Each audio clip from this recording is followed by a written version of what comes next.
ஆன்சிலம் election related committees பற்றி பார்க்கலாம். First Tarkunde committee year 1975. இவங்களோட ரெக்கமெண்டேஷன்ஸ் என்னென்னா, வாக்களிக்கும் வயதை குறைச்சிருப்பாங்க 21லேருந்து 18. நெக்ஸ்ட்டு தேர்தல் ஆணையத்தின் சுதந்திரம், தேர்தல் நீதியில் வெளிப்படைத்தன்மை.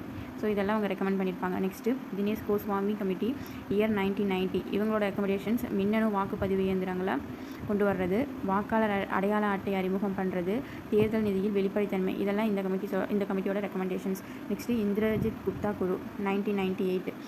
இவங்க என்னென்ன ரெக்கமெண்ட் பண்ணியிருப்பாங்கன்னா, தேர்தல் குழுக்களுக்கு அரசு நிதி வழங்குவது குறித்து ஆராய்ந்து குறிப்பிட்ட நிபந்தனைகளுடன் அத்தியாவசிய பொருட்கள் வடிவில் அரசு நிதி வழங்கலாம். அரசியல் கட்சிகள் பெறும் நன்கொடைகள் மற்றும் செலவினங்கள் குறித்து வெளிப்படைத்தன்மை வேண்டும்.